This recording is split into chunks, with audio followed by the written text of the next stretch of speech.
4 tahun. Sudah 4 tahun aku menghabiskan sisa hidupku mengabdi pada pria bernama Anton. Dulu, di awal pernikahan, dunia terasa milik kami berdua. Anton yang lembut, Anton yang selalu menggenggam tanganku saat menyeberang jalan, dan Anton yang berjanji akan membahagiakanku.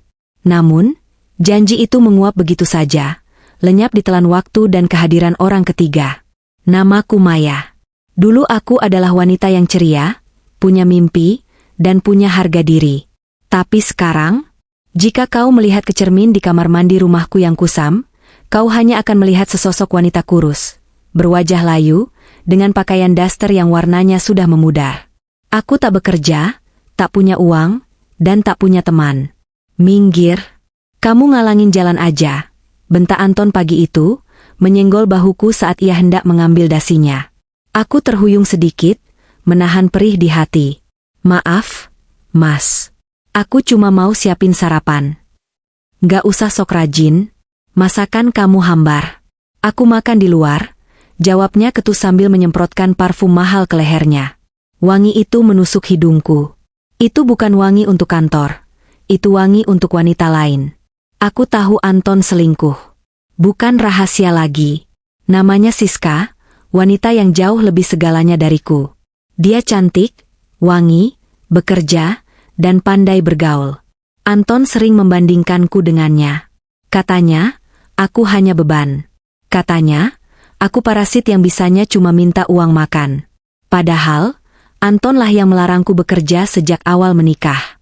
Dia yang memutus aksesku ke dunia luar, melarangku ikut arisan, melarangku bertemu teman lama, dengan alasan, istri harus di rumah mengurus suami. Tapi apa balasannya? Uang belanja dijatah sangat minim. Boro-boro untuk skincare atau beli baju baru, untuk beli beras saja aku harus pintar-pintar membagi uang agar cukup sebulan. Jika aku minta lebih, makianlah yang kudapat. Lihat tuh Siska, dia mandiri. Nggak kayak kamu, bisanya cuma ngerongrong. Kalimat itu sudah jadi makanan sehari-hariku.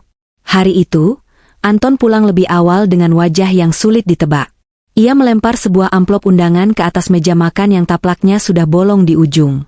Besok malam ada pesta ulang tahun perusahaan.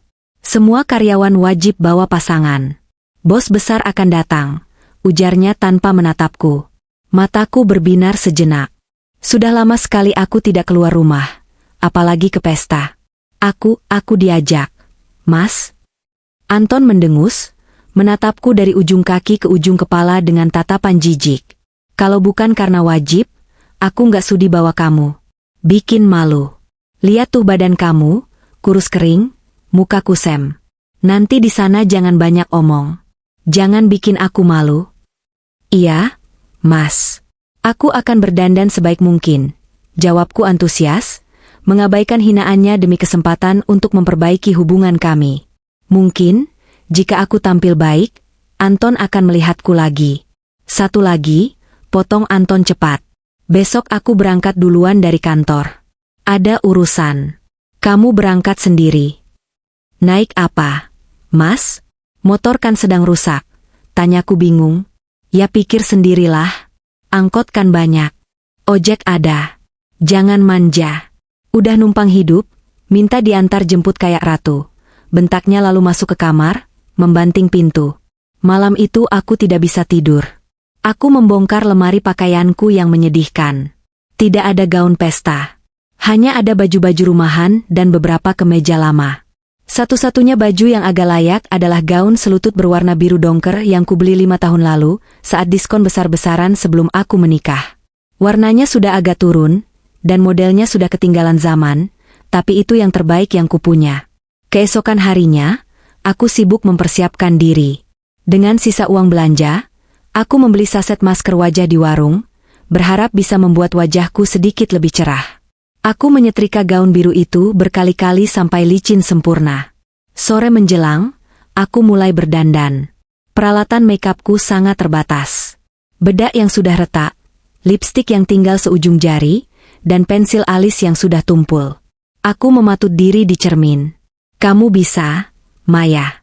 Kamu cantik, bisikku pada diri sendiri, meski bayangan di cermin memperlihatkan wanita dengan riasan tipis yang mencoba menutupi kantung mata lelah. Jam 6 sore, aku keluar rumah. Langit Jakarta mendung. Aku berjalan kaki ke jalan raya untuk menyetop angkot. Angin berdebu menerpa wajahku, membuatku khawatir bedakku akan luntur. Saat angkot berhenti, aku naik dan duduk di pojok. Di dalam angkot yang pengap, diapit oleh ibu-ibu yang membawa belanjaan pasar dan anak sekolah yang bau keringat, aku merasa sangat kecil. Aku membayangkan Anton. Pasti dia sedang duduk nyaman di dalam mobil sedan Honda Civic-nya yang sejuk, mendengarkan musik jazz. Apakah dia memikirkan istrinya yang sedang berdesak-desakan di angkot demi menemaninya? 1 jam perjalanan yang menyiksa, akhirnya aku sampai di depan hotel bintang 5 tempat pesta diadakan. Aku turun dari angkot, membayar dengan uang receh, dan berdiri di lobi yang megah. Orang-orang turun dari mobil mewah, wanita-wanita dengan gaun berkilauan dan tas bermerek, pria-pria dengan jas licin. Aku meremas tas tangan kecilku, tas imitasi yang kulitnya mulai mengelupas. Satpam hotel sempat menatapku curiga sebelum akhirnya membiarkanku masuk setelah aku menunjukkan undangan yang kumuh karena terlipat di tas. Hawa dingin AC lobi menusuk tulangku. Kakiku gemetar bukan karena dingin, tapi karena rasa minder yang luar biasa. Aku berjalan menuju ballroom, menundukkan kepala. Sesampainya di pintu ballroom, mataku menyapu ruangan yang gemerlap. Lampu kristal, makanan mewah, dan alunan musik orkestra. Dan di sana, di tengah ruangan, aku melihatnya. Anton. Suamiku terlihat sangat tampan dengan jas hitam slim fit. Tapi dia tidak sendirian. Di lengannya, menggelayut manja seorang wanita dengan gaun merah menyala yang memamerkan punggung mulusnya. Siska. Duniaku runtuh seketika. Anton menyuruhku datang sendiri naik angkot, sementara dia datang menjemput selingkuhannya dengan mobil kami. Dadaku sesak. Ingin rasanya aku berbalik dan lari pulang, tapi kakiku seolah terpaku di lantai marmer itu. Anton tertawa lepas, sebuah tawa yang sudah bertahun-tahun tidak ia berikan padaku. Siska membisikkan sesuatu, dan mereka berdua tertawa lagi. Mereka tampak serasi. Sangat serasi. Berbeda denganku yang berdiri di dekat pintu masuk seperti pelayan yang tersesat. Tanpa sadar, air mata menggenang di pelupuk mataku. Aku mencoba menghapusnya cepat-cepat agar bedakku tidak luntur. Saat itulah, aku merasakan seseorang sedang memperhatikanku. Bukan Anton. Anton terlalu sibuk dengan dunianya. Tatapan itu datang dari arah podium VIP. Seorang pria jangkung dengan aura yang sangat mengintimidasi. Ia mengenakan setelan jas abu-abu gelap yang terlihat sangat mahal, jauh lebih mahal dari milik Anton. Wajahnya tegas, rahangnya keras. Namun matanya menatapku lurus. Tajam, tapi ada kelembutan aneh di sana. Itu Pak Adrian, pemilik perusahaan. Big Boss. Orang terkaya di lingkaran ini. Kenapa dia menatapku? Apa karena aku terlihat gembel? Apa karena aku terlihat salah kostum? Aku menunduk, mencoba menyembunyikan diri di balik pilar. Ada pembantu nyasar. Suara cempreng itu membuyarkan lamunanku. Aku menoleh. Siska sudah berdiri di hadapanku, memegang gelas wine. Anton berdiri di belakangnya, wajahnya pucat pasi saat melihatku, lalu berubah menjadi merah padam karena marah. Ngapain kamu berdiri di sini kayak orang bego? Desis Anton pelan tapi menyakitkan. Bikin malu aja. Lihat tuh baju kamu, kayak kain lab. Siska terkikik. Sayang, ini istrimu? Ya ampun, kirain tadi cleaning service mau minta sumbangan. Beda banget ya sama yang kamu ceritain. Maya, mending kamu duduk di pojok sana, di meja dekat dapur.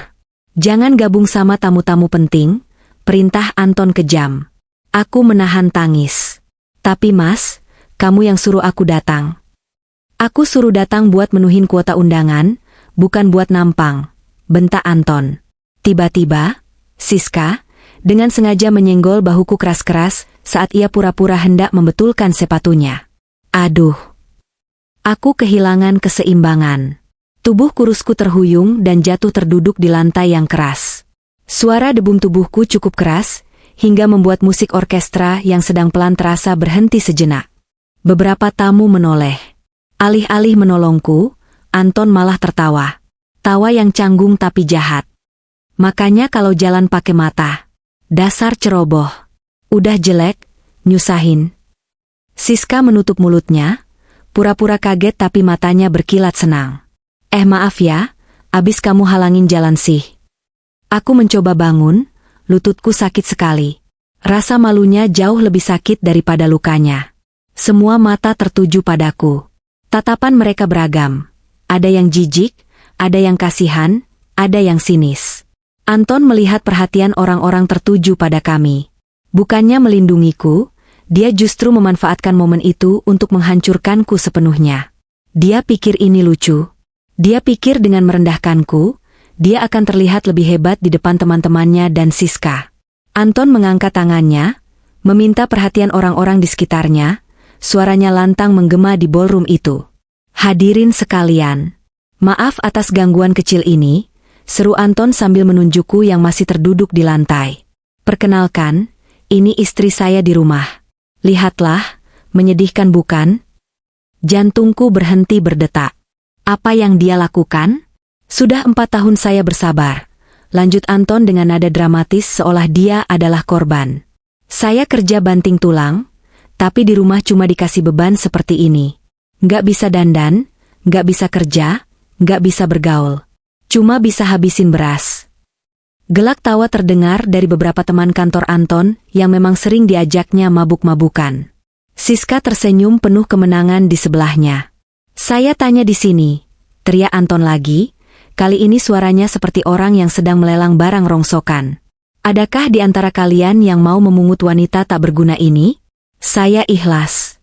Siapa yang mau ambil beban hidup saya ini? Gratis. Bawa saja. Dunia terasa berputar. Telingaku berdengung. Aku tidak percaya suamiku sendiri melakukan ini. Melelangku, menawarkanku seperti sampah di depan ratusan orang. Air mataku tumpah tak terbendung. Aku menunduk dalam-dalam, berharap lantai ini terbelah dan menelanku bulat-bulat. Harga diriku hancur berkeping-keping menjadi debu. Tidak ada yang bersuara.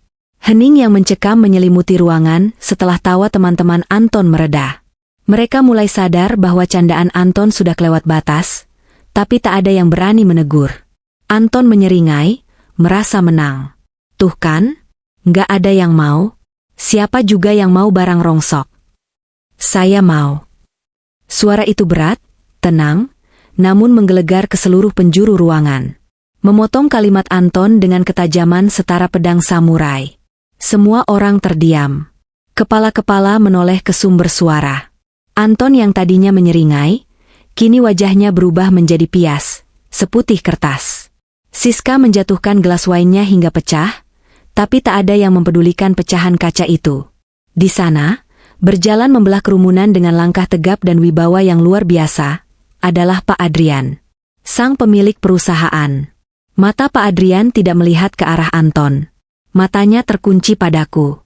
Dia berjalan mendekat, semakin dekat, hingga sepatu pantofel mengkilapnya berhenti tepat di depan wajahku yang menunduk. Dia berlutut. Seorang miliarder, bos besar, berlutut di hadapan wanita kumuh yang baru saja dibuang suaminya. Dia mengulurkan tangannya yang besar dan kokoh. Berdiri, Maya, ucapnya lembut, namun terdengar jelas oleh semua orang yang menahan napas. Aku mendongak, menatap mata itu. Ada kemarahan yang membara di sana, tapi bukan untukku. Untukku, hanya ada kehangatan. Dengan ragu, kuletakkan tanganku yang kasar dan gemetar di atas telapak tangannya. Dia menarikku berdiri dengan mudah. Lalu dengan gerakan yang sangat lembut, ia mengeluarkan sapu tangan sutra dari saku jasnya dan mengusap air mata di pipiku. Tidak ada rasa jijik sedikit pun.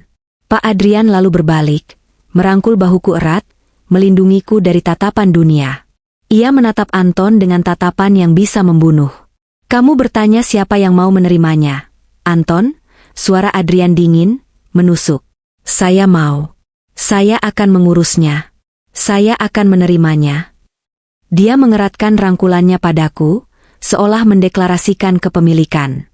Terima kasih, Anton, lanjut Adrian dengan senyum sinis yang mematikan. Terima kasih sudah melepaskan beban ini. Karena bagi saya, wanita yang kamu sia-siakan ini adalah hadiah paling indah dan sangat berharga yang sudah lama saya cari. Satu ruangan sok. Rahang Anton jatuh. Lutut Siska lemas. Mulai detik ini, Adrian berkata lantang, dia bukan lagi istrimu. Dia tanggung jawabku. Tanpa menunggu jawaban, Adrian menuntunku berjalan keluar dari pesta neraka itu, meninggalkan Anton yang hancur dalam kebingungan dan ketakutan yang amat sangat. Langkah kakiku terasa mengambang. Aku tidak tahu apakah aku sedang bermimpi atau ini adalah kenyataan gila yang sedang mempermainkan kewarasanku. Tangan besar Pak Adrian masih melingkar kokoh di bahuku, seolah menjadi tameng baja yang melindungiku dari ribuan mata panah yang menatap kami. Keheningan di dalam ballroom itu begitu mencekam setelah deklarasi Pak Adrian. Musik orkestra belum kembali dimainkan. Hanya terdengar bunyi gesekan sepatu pantofel Pak Adrian dan langkah kakiku yang menyeret di atas lantai marmer. Aku memberanikan diri melirik ke belakang sekilas. Di sana, Anton masih berdiri mematung. Wajahnya yang tadi merah padam karena marah dan penuh ejekan, kini pucat pasi seperti mayat. Mulutnya sedikit terbuka, seolah ingin meneriakkan sesuatu, entah protes atau panggilan, tapi suaranya tercekat di tenggorokan. Di sebelahnya, Siska membelalakan mata dengan mulut terkunci rapat, gelas wine yang pecah di kakinya tak ia hiraukan. Mereka berdua tampak kecil. Sangat kecil. Jangan menoleh ke belakang, Maya, bisik Pak Adrian. Suaranya rendah, bergetar di dekat telingaku, namun nadanya bukan perintah yang membentak seperti Anton. Itu adalah nada yang menenangkan. Masa lalumu ada di sana. Masa depanmu ada di depan pintu itu. Aku menelan ludah, air mataku masih mengalir dalam diam. Tetapi, Pak, saya mal. Baju saya jelek, saya kotor. SSST, potongnya lembut. Tangannya meremas bahuku sedikit lebih erat, menyalurkan kehangatan yang aneh. Di mata saya, kamu lebih bersinar dari semua lampu kristal di ruangan ini. Jangan rendahkan dirimu lagi. Sudah cukup. Kami tiba di lobi hotel. Udara malam Jakarta menyambut kami, namun kali ini rasanya berbeda. Sebuah mobil sedan hitam panjang yang sangat mewah, sebuah Rolls-Royce Phantom, sudah menunggu di depan lobi, mesinnya menderu halus. Seorang sopir berseragam rapi bergegas keluar, dan membukakan pintu penumpang bagian belakang. Silakan, Nyonya, ucap sopir itu sopan sambil menundukkan kepala. Aku terperanjat. Nyonya? Seumur hidup menikah dengan Anton, aku lebih sering dipanggil dengan sebutan, hei, kamu, atau bahkan, beban. Panggilan hormat ini terasa asing sekaligus menyentuh hati. Pak Adrian menuntunku masuk. Interior mobil itu bagaikan dunia lain. Jok kulit berwarna krem yang empuk, aroma kayu cendana yang menenangkan, dan cahaya lampu kabin yang redup namun elegan. Jauh berbeda dengan angkot berdesakan yang kutumpangi tadi. Pak Adrian duduk di sebelahku, memberi jarak yang sopan. Mobil mulai melaju perlahan meninggalkan hotel, meninggalkan Anton, Siska, dan pesta neraka itu. Di dalam mobil, keheningan kembali tercipta. Aku meremas ujung gaun biruku yang lusuh. Perasaan minder kembali menyerang. Aku duduk di mobil seharga miliaran rupiah dengan baju pasar yang warnanya sudah pudar. Aku merasa mengotori kemewahan ini. Maafkan saya, Pak. Cicitku pelan, kepalaku tertunduk dalam. Untuk apa? Tanya Adrian, nadanya tulus heran. Karena Bapak harus melakukan sandiwara ini demi menolong saya. Saya tahu Bapak cuma kasihan. Bapak pasti malu membawa wanita gembel seperti saya. Nanti saya turun di depan saja, Pak. Saya bisa naik angkot pulang. Tiba-tiba, Adrian tertawa kecil. Bukan tawa mengejek, tapi tawa yang renyah. Sandiwara? Maya, saya adalah pebisnis. Saya tidak pernah melakukan investasi bodoh, dan saya tidak pernah bercanda soal akuisisi. Apa yang saya katakan di podium tadi adalah kebenaran. Ia memutar tubuhnya sedikit menghadapku. Tatapannya menelusuri wajahku yang sembab. Saya benar-benar ingin membawamu. Saya benar-benar ingin merawatmu. Tapi kenapa? Saya cuma istri karyawan Bapak yang tidak berguna. Suami saya sendiri bilang saya beban. Isaku, pertahanan diriku runtuh lagi. Kalimat Anton tadi masih terngiang-ngiang, menyayat hati. Adrian menghela napas panjang, wajahnya mengeras saat aku menyebut Anton. Anton itu buta, Maya. Dia memegang berlian tapi mengira itu batu kali, hanya karena berliannya tertutup debu. Dia tidak tahu apa yang dia miliki. Dan soal kenapa saya melakukan ini, anggap saja saya sudah lama memperhatikan ketidakadilan itu. Aku bingung. Memperhatikan? Bagaimana mungkin? Kami tidak pernah bertemu sebelumnya. Tapi rasa lelah dan syok membuatku tak sanggup bertanya lebih jauh. Tubuhku gemetar. Efek adrenalin yang mulai surut berganti dengan rasa dingin dan lemas. Adrian menyadari kondisiku. Dia tidak memaksaku bicara lagi. Dia menekan sebuah tombol, dan sekat kaca antara kami dan sopir tertutup, memberikan privasi total. Dia lalu mengambil sebotol air mineral premium dari konsole tengah, membuka tutupnya, dan menyodorkannya padaku. Minumlah. Tenangkan dirimu. Kita tidak akan kembali ke rumah suamimu. Kalimat itu membuatku tersentak. Lalu, saya akan dibawa kemana, Pak? Ke tempat di mana kamu akan dihargai. Ke tempat di mana tidak ada yang akan membentakmu karena masalah sepele. Sementara itu, di ballroom hotel yang baru saja kami tinggalkan, suasana masih kacau balau. Anton berdiri seperti orang linglung di tengah kerumunan yang mulai berbisik-bisik. Tatapan sinis yang tadinya diarahkan padaku, kini berbalik arah menembus dirinya. Gila ya, si Anton. Istrinya sendiri dilelang kayak barang rongsok. Bisik seorang rekan kerja yang berdiri tak jauh darinya. Tapi yang ngambil big boss lo, Pak Adrian. Mampus nggak tuh si Anton? Bisa-bisa dipecat besok, sahut yang lain. Wajah Anton memucat semakin parah saat realita menghantamnya. Pak Adrian membawa Maya. Bos besarnya membawa istrinya. Apa artinya ini? Apakah dia baru saja menghina wanita yang diinginkan oleh orang paling berkuasa di perusahaannya? Mas Anton. Siska mengguncang lengan Anton, wajah cantiknya kini terlihat panik dan kesal. Kok jadi begini sih? Kamu bilang istrimu itu sampah. Kenapa Pak Adrian malah mungut dia? Dia nggak mungkin naksir gembel itu kan? Anton menepis tangan Siska kasar. Diam kamu. Ini semua gara-gara kamu yang manas-manasin aku buat bawa dia ke sini. Kok aku? Kan kamu yang mau pamer kalau kamu punya pacar cantik. Siska tak mau kalah. Suaranya meninggi. Lagian aneh banget Pak Adrian. Paling juga si Maya cuma dijadiin cleaning service di rumahnya. Nggak mungkin lah Pak Adrian selera sama wanita dekil begitu. Anton mengusap wajahnya kasar. Jantungnya berdegup kencang karena ketakutan. Karirnya, jabatannya, mobil mewahnya, semuanya bergantung pada Adrian. Dan dia baru saja mempermalukan wanita yang dibawa pergi oleh Adrian. Kita pulang, desis Anton. Tapi pestanya belum selesai, Mas. Makanannya belum aku cicipi semua. Rengek Siska. Pulang. Bentak Anton begitu keras hingga beberapa orang menoleh lagi.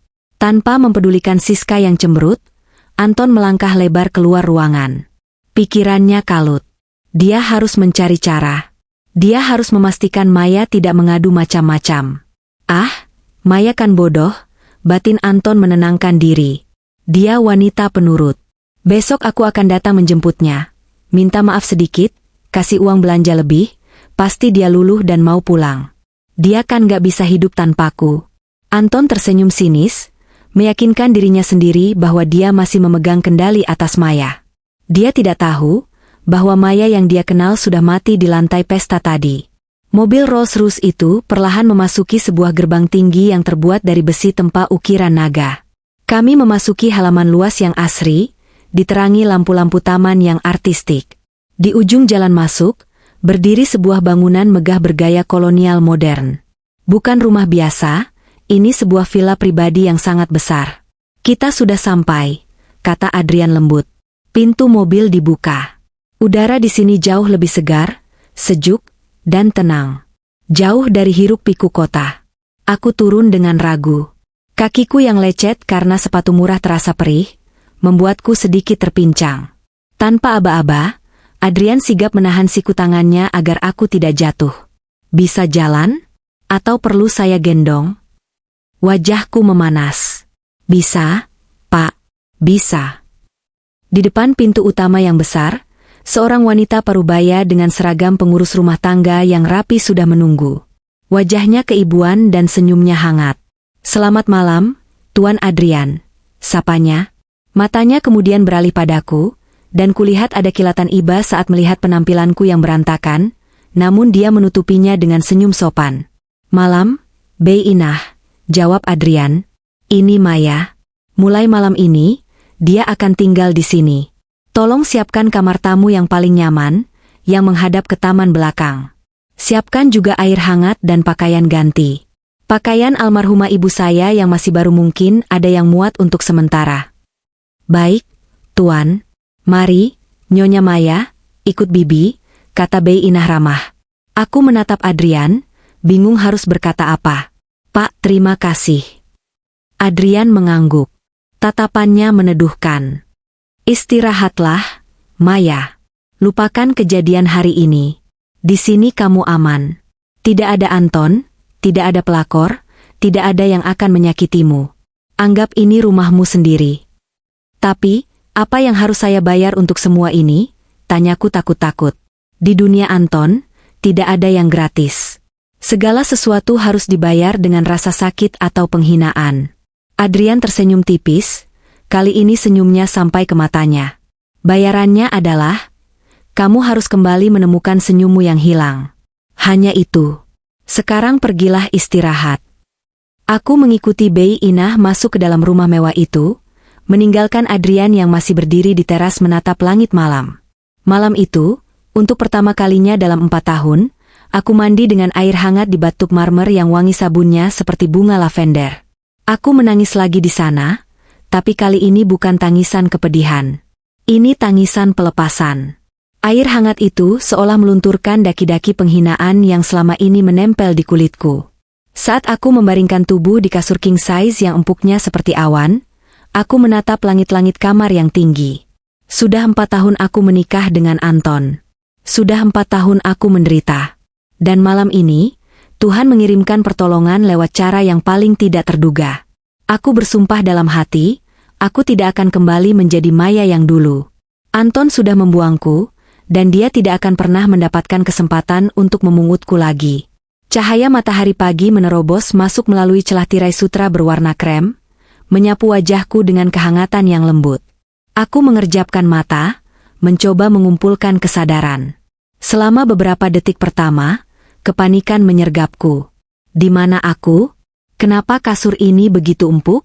Kenapa tidak ada suara teriakan Anton yang menyuruhku bangun untuk menyeduh kopi?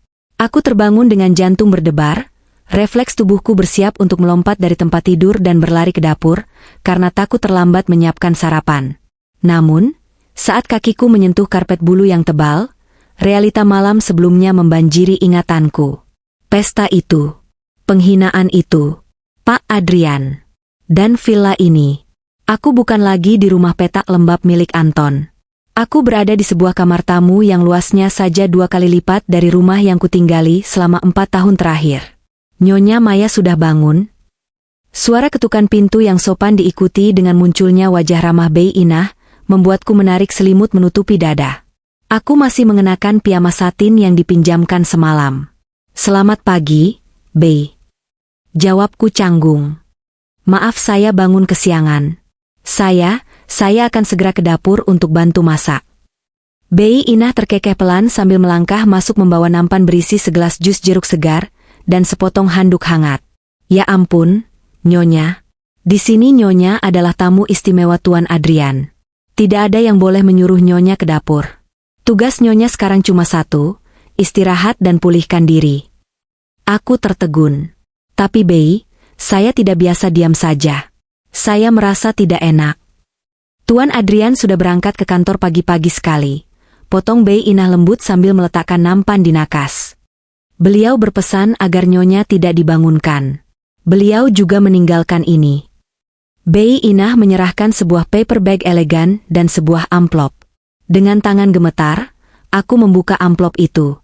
Isinya sebuah kartu debit dan secari kertas dengan tulisan tangan yang tegak dan rapi. "Maya, saya harus ke kantor untuk mengurus kekacauan semalam. Jangan khawatirkan apapun. Bei Inah akan mengurus semua kebutuhanmu. Di dalam tas itu ada ponsel baru, Nomor lamamu sudah saya buang karena saya yakin kamu tidak butuh teror dari masa lalu. Kartu itu untuk keperluanmu.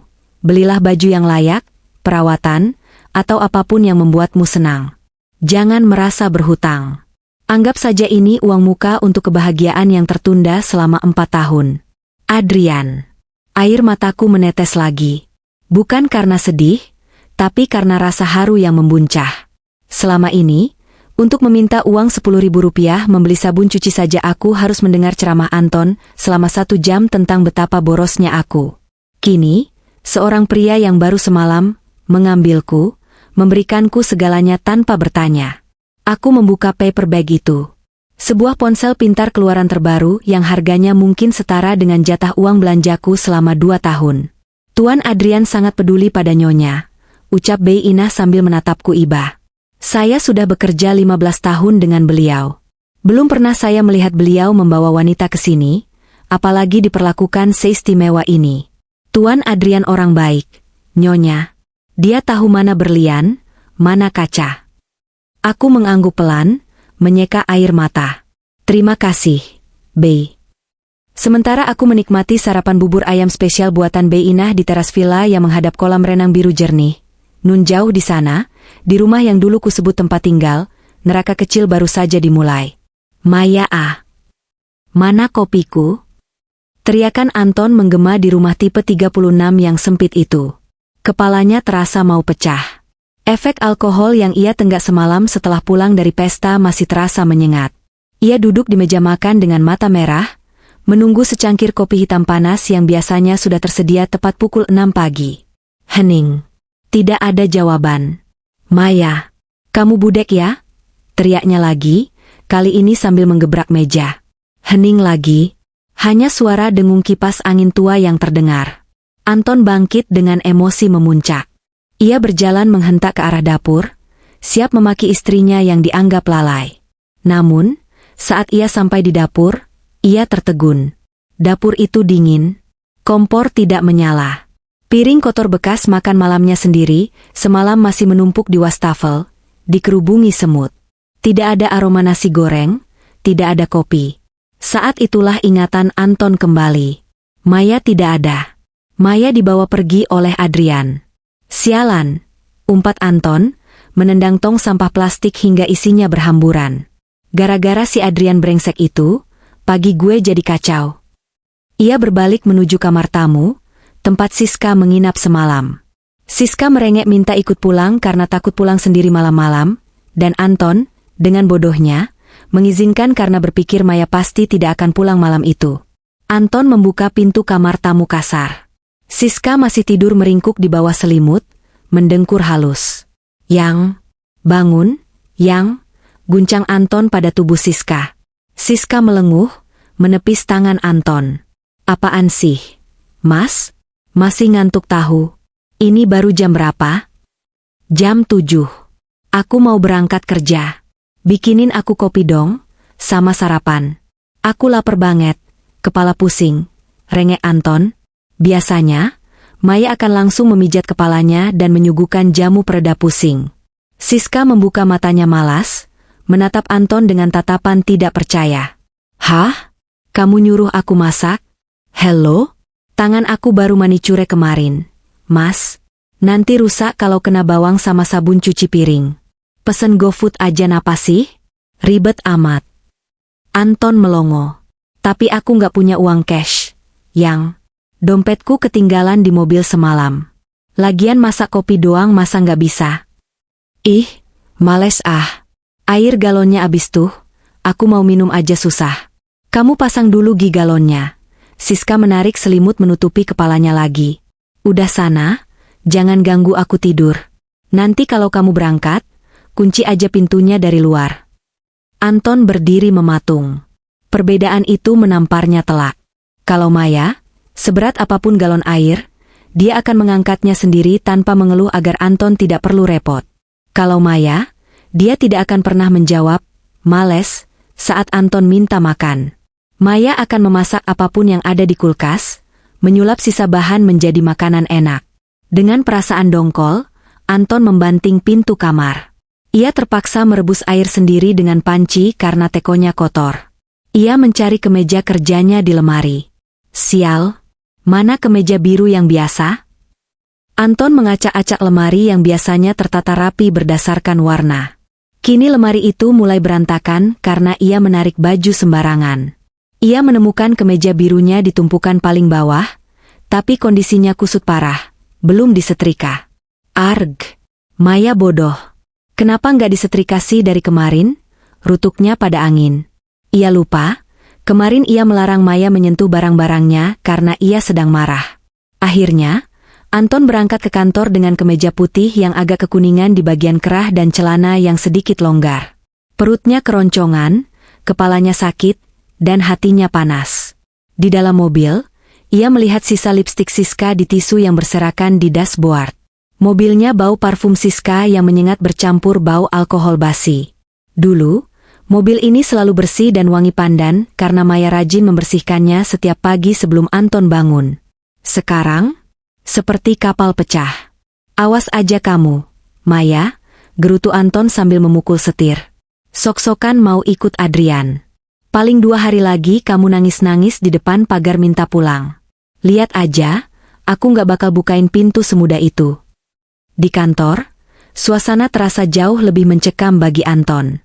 Begitu ia melangkah masuk lobi, satpam yang biasanya hormat kini menatapnya dengan tatapan aneh, campuran antara jijik dan kasihan. Anton mencoba mengabaikannya dan berjalan menuju lift. Di dalam lift, ada 2 karyawati dari divisi HRD.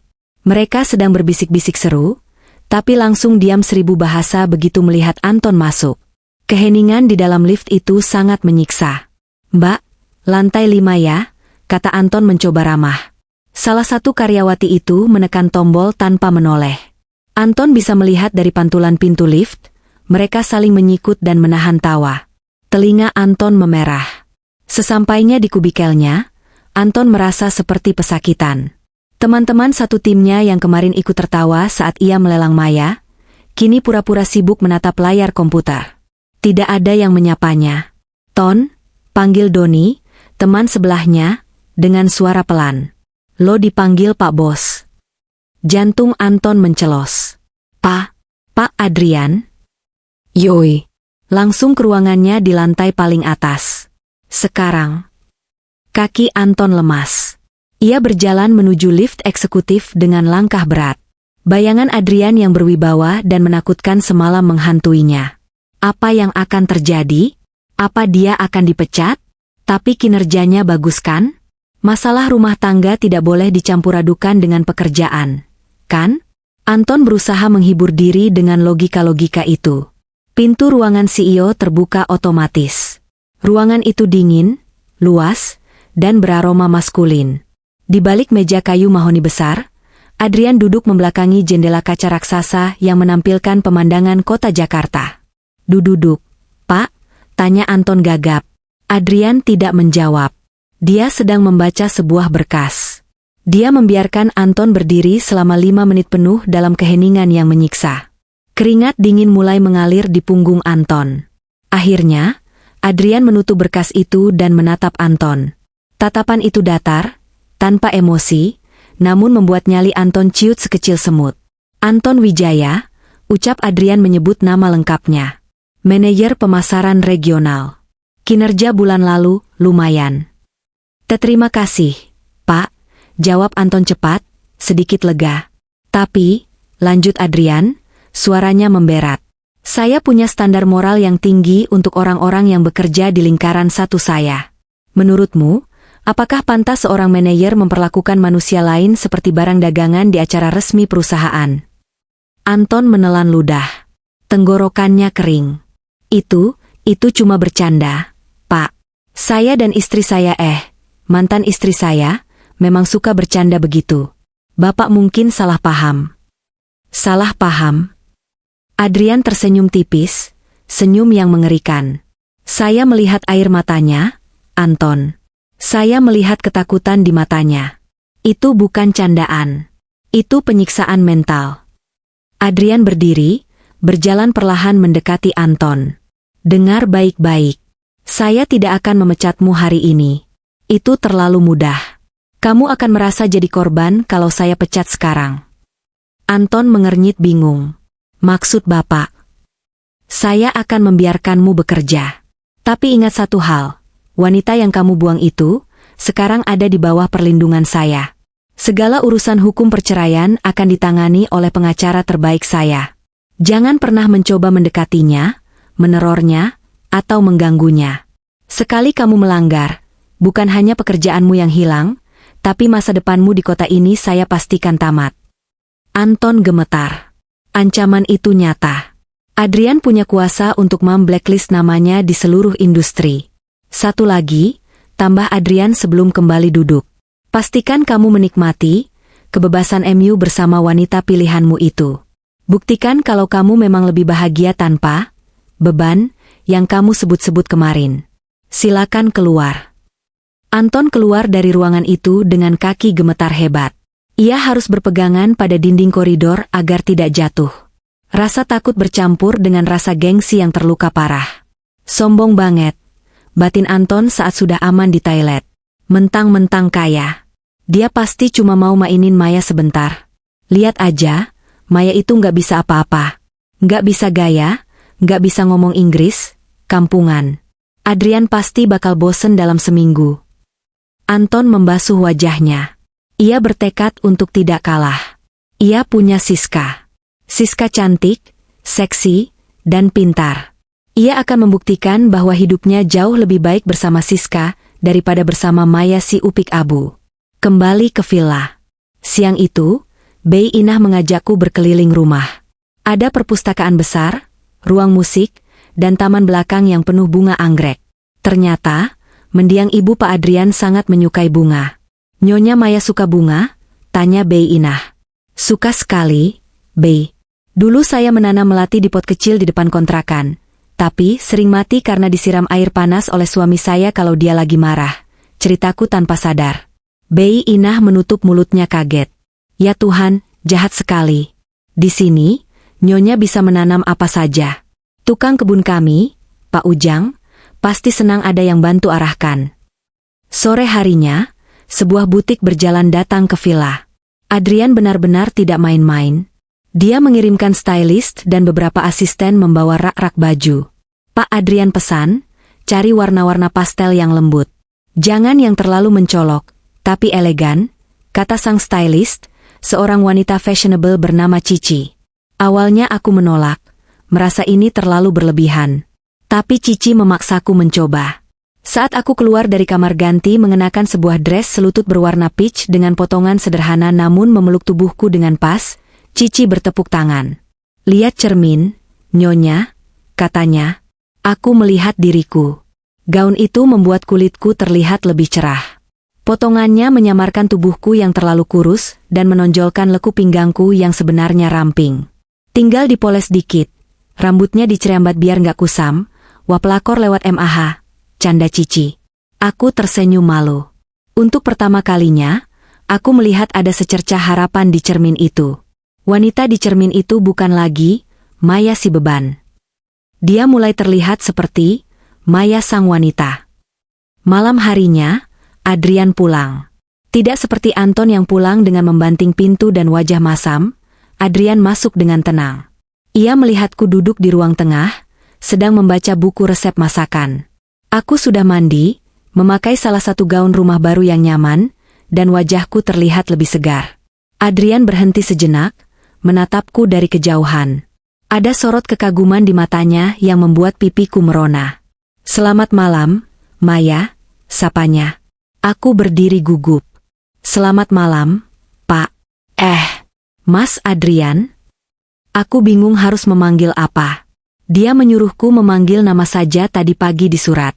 Mas Adrian terdengar lebih baik. Dia tersenyum. Bagaimana harimu? Apa Bei Inah mengurusmu dengan baik? Sangat baik, Mas. Terima kasih banyak.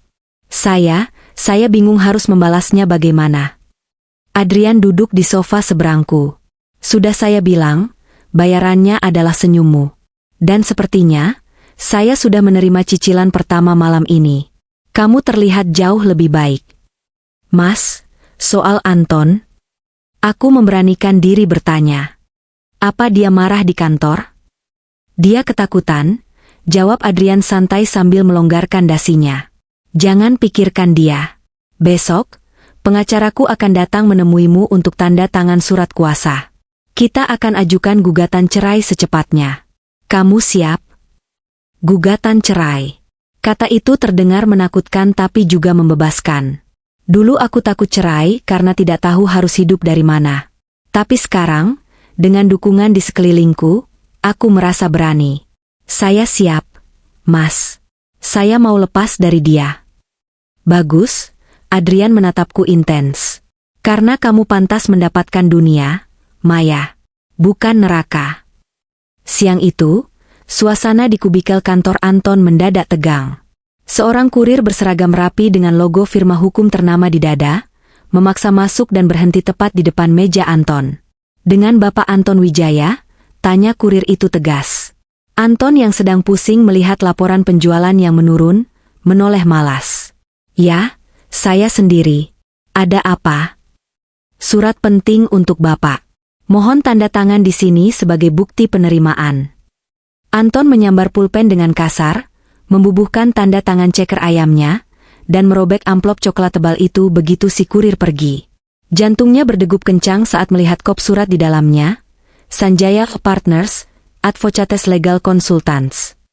Itu adalah firma hukum paling mahal dan paling ganas di kota ini. Klien mereka biasanya selebriti atau konglomerat. Anton menelan ludah. Tangannya gemetar saat membaca judul dokumen itu, gugatan perceraian. Matanya membelalak membaca poin-poin gugatan. Penelantaran ekonomi selama 4 tahun. Kekerasan verbal dan psikis di muka umum. Perselingkuhan dengan bukti terlampir, foto-foto mesranya dengan Siska yang entah kapan diambil, terpapang jelas di halaman lampiran. Gila. Desis Anton. Keringat dingin mengucur di pelipisnya. Maya pakai pengacara Sanjaya? Bayar pakai apa dia? Ini pasti kerjaan Adrian. Anton meremas kertas itu hingga kusut. Rasa terhina membakar dadanya. Dia pikir Maya akan pulang sambil menangis dan memohon maaf karena sudah kabur. Dia pikir Maya akan datang merangkak minta uang belanja. Ternyata, istrinya itu, yang dulu ia sebut bodoh dan tak berdaya, kini menyerangnya dengan senjata nuklir berupa hukum. Ponsel Anton berdering. Nama Siska muncul di layar. Anton mengangkatnya dengan nada tinggi. Apalagi? Mas, kok kamu bentak aku sih? Suara manja Siska terdengar di ujung sana, tapi kali ini terdengar menyebalkan di telinga Anton. Aku mau minta transfer dong. Skincare aku habis. Terus tadi aku lihat tas lucu di online shop.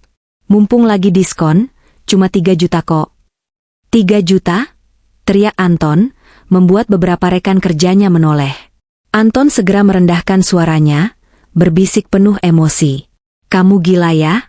Gaji aku belum turun. Lagian di rumah beras habis, listrik bunyi tokennya mau mati, kamu malah minta tas? Ih, kok kamu perhitungan banget sih? Dulu pas pacaran kamu royal. Katanya kalau aku jadi istri kamu, aku bakal dimanjain. Sekarang baru minta tas murah aja ngomel. Siska memutus sambungan telepon sepihak. Anton membanting ponselnya ke meja. Kepalanya serasa mau pecah. Dulu, Maya tidak pernah minta apa-apa. Dikasih 50.000 sehari pun Maya terima sambil tersenyum, dan masih bisa menyajikan makan malam. Sekarang, dia punya wanita cantik yang dia idamkan, tapi rasanya seperti memelihara lintah darat. Sore harinya, Anton pulang ke rumah dengan langkah gontai. Harapannya untuk istirahat di rumah yang nyaman pupus, seketika begitu ia membuka pintu. Bau apek langsung menyergap hidungnya. Rumah itu seperti kapal pecah. Kardus bekas paket belanjaan online Siska berserakan di ruang tamu.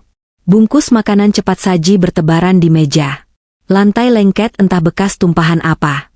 Siska, panggil Anton. Siska muncul dari kamar tidur dengan wajah ditekuk. Masih memakai daster satin seksi tapi rambutnya acak-acakan. Apa sih? Teriak-teriak mulu. Pulang kerja tuh senyum kek. Gimana mau senyum lihat rumah kayak kandang babi begini? Anton menunjuk tumpukan piring kotor di wastafel yang sudah berjamur, karena 3 hari tidak dicuci. Kamu ngapain aja seharian di rumah? Nyuci piring gak bisa? Nyapu gak bisa? Siska melotot. Heh, aku ini bukan babu ya. Kamu nikahin aku karena aku cantik, bukan buat jadi pembantu. Kalau mau rumah bersih, sewa art dong.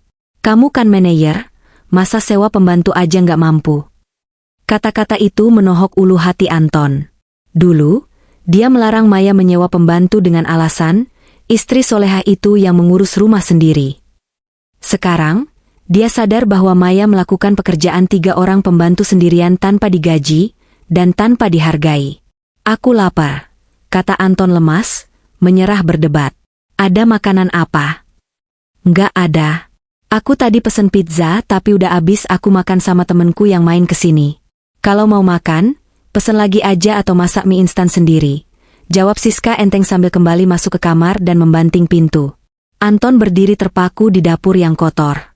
Perutnya perih. Dia membuka lemari makan, mencari mie instan. Kosong.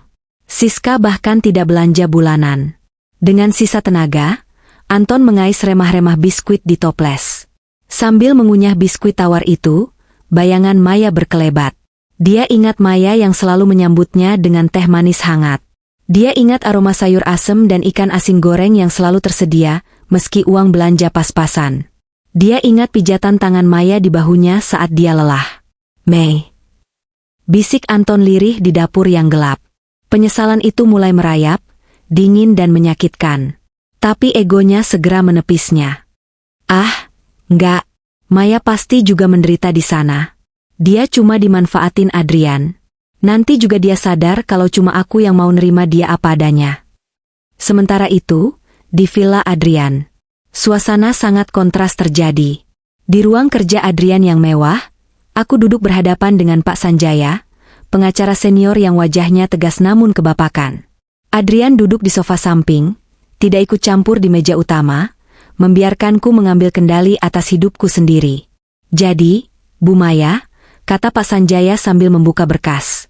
Bukti-bukti yang dikumpulkan tim investigasi kami sudah sangat kuat. Mas Anton tidak akan bisa mengelak. Selain gugatan cerai, kita juga akan menuntut Gonogini atas rumah yang kalian tempati. Rumah? Tanyaku ragu. Tapi itu rumah yang dicicil Mas Anton. Saya tidak pernah ikut bayar. Tapi ibu yang merawatnya. Bukan?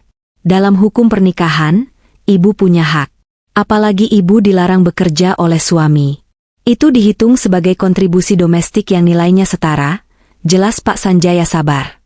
Kita akan menuntut setengah nilai rumah itu sebagai kompensasi atas 4 tahun pengabdian ibu yang disia-siakan. Aku menoleh ke arah Adrian. Dia mengangguk pelan, memberiku kekuatan. Tanda tangan di sini, Bu. Setelah ini, ibu tidak perlu bertemu Anton. Semua mediasi akan saya wakili. Ibu cukup fokus memulihkan diri. Tanganku gemetar memegang pulpen mahal itu. Tanda tangan ini berarti akhir dari segalanya. Akhir dari mimpi yang kubangun 4 tahun lalu. Tapi juga awal dari kebebasanku. Sret. Aku menandatanganinya. Rasanya lega. Seperti ada beban 100 kilo yang diangkat dari pundakku. Setelah Pak Sanjaya pulang, Adrian menghampiriku. Kamu hebat, Maya, pujinya tulus. Terima kasih, Mas Adrian. Kalau bukan karena Mas, mungkin aku sekarang sudah jadi gelandangan. Ucapku. Kamu mau jalan-jalan? Tawar Adrian tiba-tiba. Malam ini bulan purnama. Udara di taman belakang sedang bagus. Atau kita bisa keluar sebentar cari angin. Aku menggeleng pelan sambil tersenyum. Di taman belakang saja, Mas. Saya masih belum siap ketemu orang banyak. Masih trauma. Malam itu, kami duduk di bangku taman. Bei Inah membawakan teh chamomile dan kue kering. Tidak ada pembicaraan berat. Adrian hanya bercerita tentang masa kecilnya di villa ini, tentang ibunya yang suka menanam bunga, dan tentang kesepiannya di puncak kesuksesan. Aku baru sadar, di balik sosoknya yang dingin dan berkuasa, Adrian adalah pria yang kesepian. Dan anehnya, kehadiranku, wanita yang baru saja hancur, justru mengisi kekosongan di rumah besar ini. Mas Adrian kenapa belum menikah? Tanyaku lancang, lalu buru-buru menutup mulut. Maaf, Mas. Nggak sopan. Adrian tertawa renyah. Nggak apa-apa. Saya sibuk membangun kerajaan bisnis, sampai lupa membangun rumah tangga. Dan jujur saja, saya sulit percaya pada wanita. Kebanyakan mendekati saya karena uang saya. Mereka palsu. Dia menatapku lekat. Tapi kamu beda, Maya. Saat pertama kali saya melihatmu di pesta itu, didorong, dihina, saya tidak melihat wanita lemah. Saya melihat wanita yang bertahan. Ketulusanmu terlihat jelas, bahkan saat kamu sedang hancur. Itu yang membuat saya tertarik. Jantungku berdegup kencang. Kata-kata itu terlalu indah. Jangan memuji saya terus, Mas. Nanti saya besar kepala, elaku sambil menunduk. Saya bicara fakta. Sekarang tugasmu adalah membuktikan kalau Anton salah besar. Buat dia menyesal sampai ke tulang sumsumnya. Malam semakin larut. Di villa itu, benih-benih kenyamanan mulai tumbuh. Sementara di rumah Anton, dia sedang berperang dengan nyamuk karena lupa membeli obat nyamuk, ditemani dengkuran Siska yang keras dan perut yang kelaparan. Anton meraih ponselnya lagi, mencoba menghubungi nomor lama Maya untuk yang ke-100 kalinya. Nomor yang Anda tuju sudah tidak aktif atau berada di luar jangkauan. Anton melempar ponselnya ke kasur. Frustrasi. Dia mulai menyadari satu hal mengerikan, Maya benar-benar sudah pergi. Dan hidupnya yang dulu terasa mudah karena ada Maya yang mengurus segalanya, kini mulai runtuh perlahan-lahan. Dia melirik Siska yang tidur dengan mulut terbuka. Apa gue salah pilih? Batin Anton. Tapi dia segera menggeleng. Enggak. Siska cantik. Maya jelek. Gue bener. Gue pasti bener. Anton berusaha membohongi dirinya sendiri, sementara tumpukan baju kotor di sudut kamar seolah menertawakan kebodohannya. 3 bulan. 90 hari. Bagi sebagian orang, itu waktu yang singkat. Tapi bagiku, 3 bulan masa indah ini terasa seperti satu kehidupan penuh yang mengubah segalanya. Seperti ulat yang masuk ke dalam kepompong gelap, untuk kemudian menghancurkan dirinya sendiri, demi terlahir kembali menjadi kupu-kupu yang indah. Di Villa Adrian, hari-hariku tidak lagi diisi dengan suara bentakan atau tangisan di pojok dapur. Jadwal harianku diatur dengan disiplin namun menyenangkan oleh tim yang disewa Adrian. Pagi hari dimulai dengan yoga di tepi kolam renang bersama instruktur pribadi. Dulu, badanku kaku dan sering sakit punggung karena tidur di kasur tipis dan mencuci baju seharian. Kini, tubuhku mulai lentur, posturku tegak, dan rasa percaya diriku tumbuh seiring dengan setiap tarikan napas panjang di udara segar. Setelah sarapan sehat, bukan lagi nasi sisa semalam, aku menghabiskan waktu di perpustakaan. Adrian tidak hanya ingin aku cantik fisik, dia ingin aku cerdas. Kecantikan fisik bisa memudar, Maya. Tapi kecerdasan dan kelas, itu abadi, begitu kata Adrian suatu sore saat memberiku tumpukan buku tentang wawasan umum dan etika bisnis. Siang harinya adalah waktu perawatan. Tim kecantikan datang bergantian. Kulitku yang dulu kusam, kering, dan bersisik karena sering terkena sabun cuci murahan, kini dirawat dengan lulu rempah, susu, dan masker terbaik. Rambutku yang dulu lepek dan rontok, kini hitam berkilau, tebal, dan wangi. Aku menatap cermin besar di kamarku. Wanita di sana hampir tak ku kenali. Kulitnya glowing sehat, pipinya sedikit berisi namun tirus di rahang, matanya berbinar tajam, dan senyumnya senyum itu sudah kembali utuh. Nyonya cantik sekali, puji Bei Inah yang sedang merapikan tempat tidur. Tuan Adrian pasti makin susah kedip. Aku tersipu. Hubunganku dengan Adrian selama 3 bulan ini berjalan unik. Kami tinggal satu atap, tapi dia sangat menjaga batasan. Dia menghormati masa iddahku. Kami sering makan malam bersama, mengobrol berjam-jam tentang banyak hal, tertawa, tapi tidak pernah bersentuhan fisik lebih dari sekadar jabat tangan sopan. Justru sikapnya yang menahan diri itulah yang membuatku jatuh cinta. Dia pria sejati. Sementara aku sedang dipoles menjadi berlian, di seberang sana, Anton sedang bergulat di dalam lumpur yang ia buat sendiri. Proses perceraian kami berjalan mulus, atau lebih tepatnya, brutal bagi Anton. Pengacara Pak Sanjaya tidak memberi ampun. Bukti perselingkuhan Anton dan penelantaran ekonomi membuat hakim mengetuk palu dengan cepat.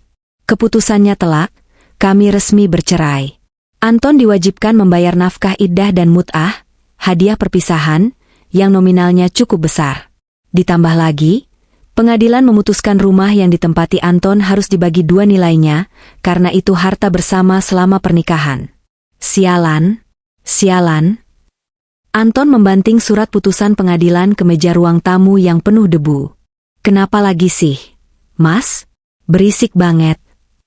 Siska muncul dari kamar sambil memegang kapas, sedang membersihkan kuteknya. Dia tampak kesal. Pengadilan mutusin aku harus bayar Maya 50 juta sebagai uang mut'ah. Dan aku harus jual rumah ini atau bayar setengah harga rumah ke Maya. Dari mana duitnya? Siska? Teriak Anton frustrasi. Siska melotot. Jual rumah? Terus kita tinggal di mana? Di kolong jembatan? Ogah ya? Kamu kan manajer, masa nggak punya tabungan? Tabungan aku habis buat bayarin gaya hidup kamu 3 bulan ini. Balas Anton tak kalah sengit. Kamu beli tas, beli baju, makan di restoran mahal tiap hari, tapi masak air aja males. Lihat rumah ini, bau, kotor. Jangan salahin aku dong, kamu yang gak becus cari duit. Siska melempar kapas kotor ke wajah Anton. Anton terdiam, napasnya memburu. Dia melihat sekeliling. Rumah ini sudah seperti neraka. Tidak ada kehangatan. Gajinya bulan ini sudah minus karena potongan pinjaman karyawan yang dia ambil demi menutupi gaya hidup Siska. Mobil mewahnya, si Honda Civic kebanggaan, sudah ditarik leasing minggu lalu karena menunggak cicilan. Sekarang dia ke kantor naik ojek online. Karma itu nyata, dan dia datang lebih cepat dari paket kilat. Malam itu, Anton duduk di teras gelap sambil merokok. Dia membuka galeri ponselnya, melihat foto lama Maya yang terselip di backup data. Foto Maya yang sedang tersenyum polos sambil memegang piring nasi goreng buatannya. Mei. Bisik Anton, air mata penyesalan menetes. Kamu di mana sekarang? Apa kamu makan enak? Apa Adrian beneran ngerawat kamu? Rasa rindu bercampur gengsi menyiksa batinnya. Dia ingin menghubungi Maya, tapi nomornya diblokir. Dia ingin ke kantor Adrian, tapi satpam di sana sudah memegang fotonya sebagai daftar hitam, dilarang masuk. Anton sendirian dalam keramaian egonya. Hari ke-91. Masa iddah selesai. Pagi itu, suasana villa berbeda. Dekorasi bunga segar ada di mana-mana. Bei Inah menyuruhku mandi kembang 7 rupa. Tradisi untuk buang sial katanya, tapi aku tahu ini persiapan untuk sesuatu yang besar. Sore harinya, Cici sang stylist datang membawa sebuah gaun yang membuat napas tercekat. Gaun malam berbahan sutra warna emerald green, hijau zamrud, yang sangat elegan. Potongannya sopan namun menonjolkan aura kelas atas. Ini pilihan Pak Adrian langsung. Bisik Cici sambil menata rambutku di sanggul modern dengan menyisakan sedikit ikal di sisi wajah. Setelah selesai berdandan, aku diarahkan ke taman belakang. Matahari sedang terbenam, menyisakan semburat jingga dan ungu di langit. Di tengah taman, sebuah meja makan ditata romantis dengan lilin-lilin dan bunga mawar putih. Adrian berdiri di sana, membelakangiku. Dia mengenakan tuxedo hitam yang membuatnya terlihat gagah luar biasa. Saat dia mendengar langkah kaki high heelsku, dia berbalik. Waktu seakan berhenti. Adrian menatapku tanpa berkedip. Mulutnya sedikit terbuka, seolah tak percaya dengan apa yang dia lihat. Maya. Desahnya pelan saat aku sampai di hadapannya. Apakah aku terlihat aneh, Mas? Tanyaku gugup. Aneh? Adrian menggeleng, lalu tersenyum lebar. Kamu terlihat seperti bidadari yang lupa jalan pulang ke kayangan. Kamu sempurna. Pipiku memanas. Kami duduk makan malam dengan hidangan steak wagyu yang lumer di mulut. Tapi aku terlalu gugup untuk menghabiskan makananku. Aku tahu momen ini akan datang, tapi tetap saja jantungku berdetak tak karuan. Setelah makan malam selesai, alunan musik biola terdengar lembut entah dari mana. Adrian bangkit dari kursinya, berjalan mendekatiku, dan mengulurkan tangan. Boleh aku berdansa dengan wanita tercantik di dunia ini? Aku menyambut tangannya. Kami berdansa pelan di bawah sinar bulan. Aroma parfum maskulin Adrian membuatku mabuk kepayang. Maya, bisiknya tepat di telingaku. Masa iddahmu sudah habis hari ini. Secara hukum agama dan negara, kamu adalah wanita bebas. Iya, Mas, jawabku lirih. Adrian menghentikan dansanya. Dia menatap mataku dalam-dalam, lalu perlahan dia berlutut dengan satu kaki. Persis seperti saat di pesta itu, bedanya kali ini tidak ada Anton, tidak ada penghinaan, hanya ada cinta. Dia mengeluarkan sebuah kotak bludru merah dari sakunya. Saat dibuka, sebuah cincin berlian solitaire yang berkilau menyilaukan mata tersemat di sana. 3 bulan lalu, aku mengambilmu dari tangan pria yang tidak tahu cara menghargaimu. Aku membawamu ke sini, bukan untuk menjadikanmu simpanan, bukan untuk main-main. Suara Adrian bergetar penuh emosi. Aku melihatmu bangkit. Aku melihatmu belajar. Aku melihatmu tersenyum lagi. Dan setiap hari melihat proses itu, aku semakin yakin bahwa aku tidak ingin hari-hariku berlalu tanpamu. Air mataku menetes, tapi kali ini air mata bahagia. Maya, maukah kamu menghapus semua kenangan buruk masa lalumu, dan membangun kenangan baru bersamaku? Maukah kamu menjadi istriku, menjadi nyonya di rumah ini, dan menjadi satu-satunya pemilik hatiku? Aku menutup mulutku menahan isak tangis. Mas, aku janda, aku pernah gagal, aku... SSTT. Adrian berdiri, meletakkan jarinya di bibirku. Kamu bukan barang bekas. Kamu adalah wanita berpengalaman yang tahu arti kesabaran. Itu yang aku butuhkan. Jadi, apa jawabanmu? Aku mengangguk mantap. Iya, Mas. Aku mau. Aku mau jadi istrimu. Adrian tersenyum lega, memasangkan cincin itu di jari manisku. Pas sekali. Dia lalu menarikku ke dalam pelukannya, memelukku erat seolah tak ingin melepaskanku lagi. Terima kasih, Maya. Besok, kita urus pernikahan. Aku ingin dunia tahu bahwa kamu milikku. Terutama Anton. Aku ingin dia melihat apa yang telah dia buang. Malam itu berakhir dengan kebahagiaan yang meluap-luap. Sang kupu-kupu telah menemukan bunga tempatnya berlabuh. Sementara itu, di kamar kontrakan sempit, Anton terpaksa pindah karena rumahnya disita bank akibat gagal bayar untuk menebus uang gonogini Maya. Anton sedang makan mie instan yang sudah mengembang dingin. Siska sudah kabur sore tadi membawa sisa uang tunai Anton dan beberapa perhiasan. Anton sendirian. Benar-benar sendirian.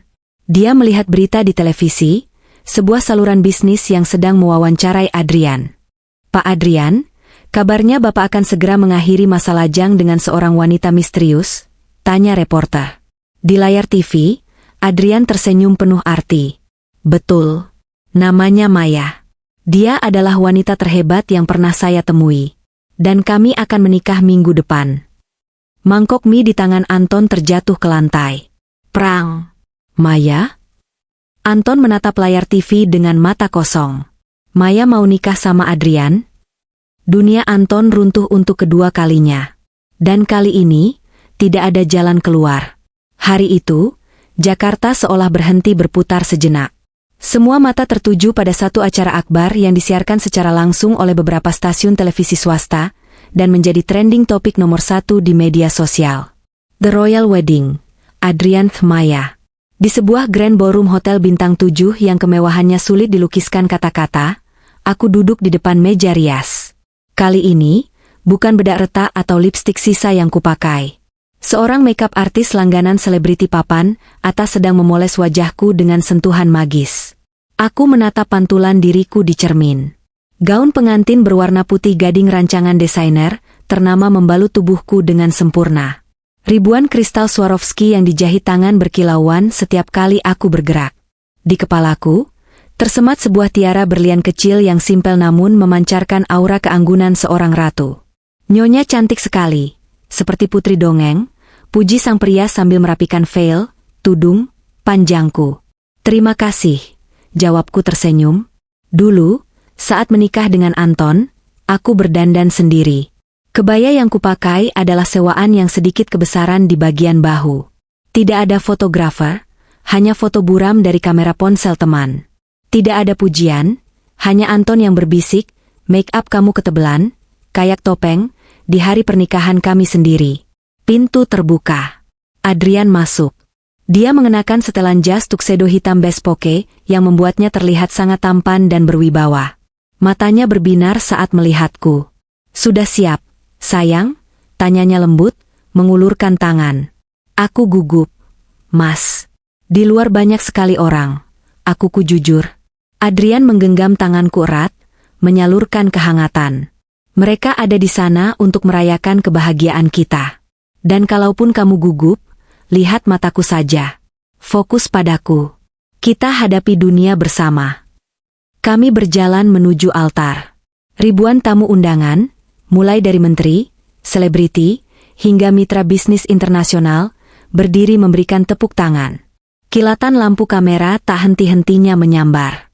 Saat ijab kabul diucapkan, suara Adrian terdengar lantang dan mantap. Saya terima nikah dan kawinnya Maya binti Rahmat dengan mas kawin seperangkat alat sholat, uang tunai 8 miliar rupiah, dan 1 kilogram emas dibayar tunai. Suara, sah, menggema di seluruh ruangan, diikuti doa syukur. Air mataku menetes. Bukan karena jumlah maharnya yang fantastis, tapi karena cara Adrian memuliakanku. Dia ingin menunjukkan pada dunia, dan pada Anton, bahwa wanita yang pernah dibuang itu nilainya tak terhingga. Sementara itu, di sebuah warung kopi sempit di pinggiran Jakarta, Anton duduk dengan kaos oblong yang kerahnya sudah melar. Di hadapannya ada semangkuk mie rebus yang kuahnya sudah dingin, dan segelas kopi hitam murah. Di pojok warung, sebuah televisi tabung menyiarkan acara pernikahan itu secara live. Anton tidak bisa mengalihkan pandangannya dari layar TV yang agak bersemut itu. Pemirsa, lihatlah mempelai wanita, Nyonya Maya Adrian, tampak begitu anggun dan bersahaja. Kabarnya, gaun yang dikenakan seharga 1 unit rumah mewah, oceh presenter infotainment di TV dengan antusias. Mata Anton membelalak. Sendok di tangannya gemetar. Di layar itu, dia melihat Maya. Istrinya. Mantan istrinya. Wanita yang dulu setiap hari menyapu rumahnya dengan daster kusam, kini berdiri di samping salah satu orang terkaya di Indonesia, mengenakan berlian yang kilaunya menyakitkan mata Anton. Wajah Maya terlihat bercahaya, senyumnya lepas dan bahagia. Senyum yang sudah lama hilang saat bersama Anton. Buset, cantik banget tuh cewek, celetuk tukang ojek yang duduk di sebelah Anton sambil menyeruput kopi. Beruntung banget sih Pak Adrian ya. Udah kaya, dapat bini spek bidadari begitu. Iya, Bang, sahut pemilik warung. Katanya sih itu istrinya dari keluarga biasa, tapi auranya mahal banget ya. Kelihatan wanita baik-baik, keibuan. Telinga Anton panas. Dia ingin berteriak, itu mantan istri gue. Gue yang nemuin dia dulu. Gue yang nikahin dia duluan. Tapi suaranya tercekat. Jika dia berteriak, orang-orang hanya akan menertawakannya. Siapa yang akan percaya pria lusuh di warung kopi ini adalah mantan suami dari wanita yang sedang bersalaman dengan pejabat negara di TV? Anton meremas rambutnya frustrasi. Ingatan-ingatan masa lalu menghantamnya seperti ombak. Dia ingat saat Maya minta dibelikan baju lebaran seharga 200.000, dan Anton memarahinya karena dianggap boros. Dia ingat saat Maya minta uang untuk ke salon potong rambut, dan Anton bilang, potong sendiri aja kenapa sih? Dia ingat saat dia membandingkan Maya dengan Siska yang glowing karena perawatan mahal. Sekarang, Maya jauh lebih cantik dari Siska. Jauh lebih berkelas. Siska hanyalah plastik murahan dibanding Maya yang ternyata berlian murni. Gue bego. Gumam Anton lirih, air matanya jatuh ke dalam mangkuk mie. Gue bener-bener bego. Ponsel Anton bergetar. Notifikasi dari grup WhatsApp kantor. Teman-temannya sedang membahas pernikahan bos mereka. Doni, gila, Bu Maya cantik parah. Gue nggak nyangka selera Pak Bos kelas kakap. Rudi, Ton Anton, itu muka istrinya Pak Adrian mirip mantan lu gak sih? Siapa tuh yang lu bawa ke pesta waktu itu? Sinta, Hus, bedalah. Yang dibawa Anton MAH kucel, ini MAH glowing abis. Lagian mana mau Pak Adrian mungut bekasnya Anton haha. Membaca pesan itu, hati Anton hancur berkeping-keping. Dia keluar dari grup itu, lalu membanting ponselnya ke meja. Dia tidak kuat lagi. Penyesalan ini terlalu berat. 1 minggu kemudian. Senin pagi di kantor terasa berbeda. Ada aura perayaan di udara.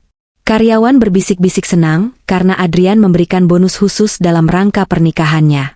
Namun bagi Anton, kantor adalah neraka. Dia berjalan menunduk menuju kubikelnya. Bisik-bisik berhenti saat dia lewat, berganti dengan tatapan aneh. Rupanya, gosip sudah menyebar. Siska, yang ternyata mulutnya ember, sempat bercerita ke beberapa orang bahwa Maya adalah mantan istri Anton sebelum dia kabur meninggalkan Anton. Sekarang, satu kantor tahu. Anton adalah pria bodoh yang membuang nyonya besar mereka saat ini. Anton, ke ruangan HRD sekarang, perintah manajernya dingin. Anton berjalan lemas. Di ruang HRD, dia disodori surat peringatan kedua, SP2. Kinerja kamu bulan ini anjlok, Anton. Banyak target tidak tercapai. Laporan berantakan. Kamu sering melamun, kata manajer HRD tegas. Dan satu lagi, kami mendapat laporan bahwa attitude kamu ke beberapa rekan wanita kurang baik. Pak Adrian sangat mementingkan etika di perusahaan ini. Maaf, Pak. Saya sedang banyak masalah pribadi, bela Anton. Perusahaan tidak mau tahu masalah pribadimu. Profesional lah. Atau kami rumahkan. Anton keluar dengan wajah pucat. Dia butuh uang. Dia punya hutang kartu kredit bekas belanjaan Siska, dan dia harus bayar cicilan pinjaman. Dia tidak boleh dipecat. Saat jam makan siang, sebuah keributan kecil terjadi di lobi. Anton yang sedang bengong di kantin mendengar suara sirine pengawalan. Pak Adrian datang. Sama istrinya, seru seorang karyawan wanita. Semua orang berlarian ke lobi, ingin melihat pengantin baru itu. Anton, didorong rasa penasaran yang menyiksa, ikut berjalan pelan ke arah lobi. Dia bersembunyi di balik pilar besar. Mobil Rolls-Royce berhenti. Sopir membukakan pintu. Adrian turun lebih dulu, lalu dengan mesra mengulurkan tangan membantu Maya turun. Maya mengenakan setelan blazer dan rok kerja yang sangat chic, tas Hermes di tangannya, dan sepatu hak tinggi yang membuatnya tampak jenjang. Dia memakai kacamata hitam yang kemudian dia buka saat masuk lobi, menampilkan wajah cantiknya yang segar. Selamat siang, Bu Maya. Selamat siang, Pak Adrian, sapa para karyawan kompak. Maya tersenyum ramah, mengangguk hormat pada satpam dan resepsionis. Selamat siang semuanya. Terima kasih sambutannya. Nanti ada makan siang prasmanan gratis ya buat semua. Traktiran dari saya. Sorak-sorai karyawan menggema. Terima kasih, Bu Bos. Dari balik pilar, Anton melihat pemandangan itu dengan dada sesak. Dulu, Maya selalu menunduk takut kalau diajak bicara orang. Sekarang, dia menguasai ruangan dengan kelembutan dan wibawanya. Dia benar-benar sudah menjadi Nyonya Adrian. Tiba-tiba, mata Maya menyapu ruangan. Dan entah kebetulan atau takdir, tatapannya berhenti tepat di pilar tempat Anton bersembunyi. Mata mereka bertemu selama 2 detik. Anton berharap melihat kemarahan, atau mungkin kerinduan di mata Maya. Dia berharap Maya akan berhenti dan menyapanya. Tapi tidak. Maya hanya menatapnya datar. Dingin. Tanpa emosi sama sekali. Seolah Anton adalah benda mati yang tidak penting, seperti pot bunga atau tong sampah di sudut ruangan. Lalu, Maya mengalihkan pandangannya kembali ke Adrian, tersenyum manis, dan menggandeng lengan suaminya menuju lift eksekutif. Keacuhan itu membunuh Anton lebih sadis daripada sebuah tamparan. Maya sudah tidak peduli. Maya sudah melupakannya. Bagi Maya, Anton sudah tidak ada. Anton merosot duduk di lantai di balik pilar itu. Kakinya lemas. Dia baru sadar, dia benar-benar sudah kehilangan segalanya. Maya bukan lagi wanita yang bisa dia bentak. Maya sekarang adalah wanita yang bahkan untuk menatapnya saja, Anton harus mendongak tinggi, dan tetap tak akan terlihat. Di dalam lift eksekutif, Adrian melirik istrinya. Kamu melihatnya tadi? Maya mengangguk tenang. Lihat, Mas. Apa yang kamu rasakan? Tanya Adrian, sedikit khawatir. Maya tersenyum, menyandarkan kepalanya di bahu Adrian. Tidak ada. Kosong. Aku kaget karena ternyata aku sudah tidak merasakan sakit hati atau benci lagi. Dia cuma masa lalu yang sudah selesai. Sekarang, duniaku cuma kamu. Adrian mengecup puncak kepala Maya. Bagus. Karena mulai besok, kita akan buat dia semakin sadar di mana posisinya. Kamu siap memimpin rapat yayasan sosial perusahaan? Siap, Bos, jawab Maya mantap. Pintu lift terbuka di lantai paling atas. Puncak dunia. 3 bulan berlalu sejak pernikahan megah itu. Kehidupan baruku sebagai Nyonya Adrian berjalan sangat sibuk namun memuaskan. Aku tidak hanya duduk diam menikmati kekayaan suami. Adrian mempercayaiku untuk memimpin yayasan Harapan Baru, sebuah organisasi amal milik perusahaan yang fokus membantu wanita-wanita korban KDRT dan pemberdayaan ekonomi ibu rumah tangga. Ironis, bukan? Masa laluku yang kelam kini menjadi obor penerang bagi wanita lain. Malam ini adalah acara puncak charity gala dinner tahunan perusahaan. Ini adalah panggung utamaku. Aku berdiri di depan cermin raksasa di kamar suite hotel tempat acara diadakan. Malam ini aku mengenakan gaun bludru hitam panjang, black velvet, dengan potongan off-shoulder yang memamerkan bahu mulusku. Di leherku melingkar kalung berlian dan zamrud warisan Ibu Adrian. Rambutku disanggul modern, dan riasanku bold namun tetap elegan dengan lipstik merah marun. Kamu siap memukau dunia lagi, sayang? Adrian muncul di belakangku, melingkarkan lengannya di pinggangku. Dia tampak gagah dengan tuxedo hitam dan dasi kupu-kupu. Selama kamu ada di sampingku, aku siap, jawabku tersenyum. Kami turun ke Grand Ballroom. Ratusan tamu undangan dari kalangan elit bisnis sudah hadir. Musik jazz mengalun lembut. Aroma parfum mahal dan denting gelas kristal memenuhi udara. Namun, di sudut gelap ruangan itu, ada seseorang yang tidak seharusnya berada di sana. Atau setidaknya, tidak dengan hati yang tenang. Anton berdiri kaku di dekat meja prasmanan bagian belakang. Sebagai manajer area, meski posisinya sedang di ujung tanduk, dia diwajibkan hadir untuk meramaikan acara, meski sebenarnya dia tahu dia hanya dianggap semut di antara gajah.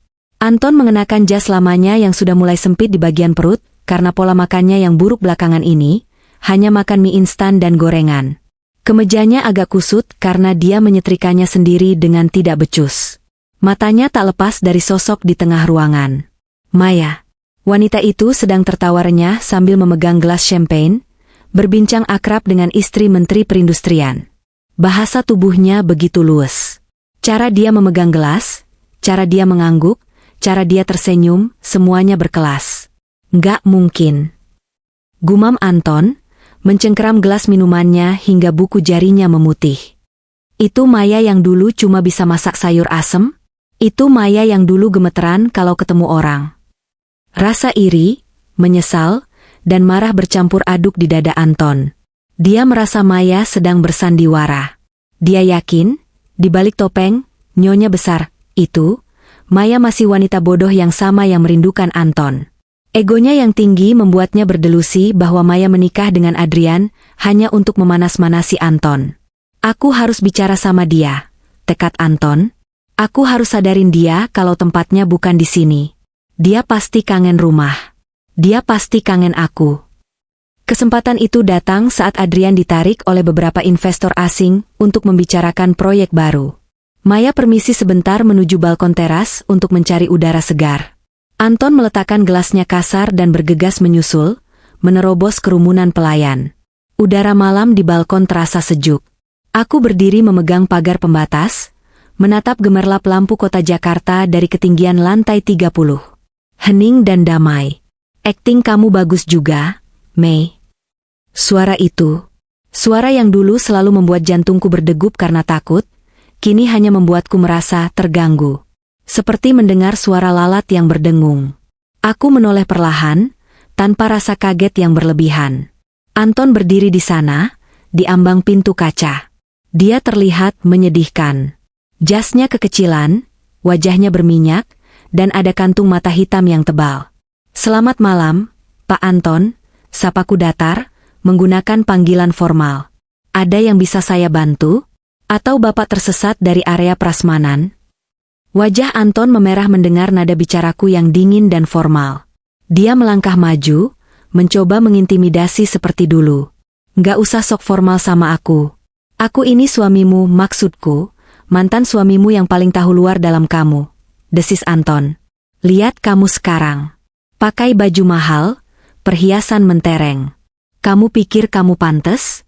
Kamu itu aslinya cuma upik abu, Mei.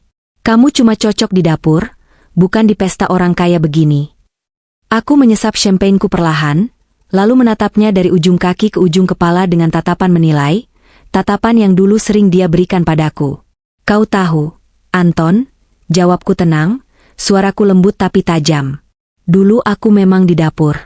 Karena kamu mengurungku di sana. Tapi Adrian, dia memberiku sayap. Dia tidak takut aku terbang tinggi, karena dia tahu dia bisa terbang bersamaku. Sedangkan kamu takut aku terbang karena kamu sendiri hanya bisa merayap di tanah. Sombong kamu. Anton maju selangkah lagi, mencoba meraih lenganku. Kamu pikir Adrian cinta sama kamu? Dia cuma manfaatin tubuh kamu. Nanti kalau kamu udah tua dan jelek, dia bakal buang kamu kayak sampah. Mending kamu balik sama aku. Aku yang nerima kamu dari nol. Aku memundurkan langkahku dengan anggun, menghindari tangan kotornya. Menerima dari nol? Aku tertawa kecil, tawa yang terdengar sangat miris di telinganya.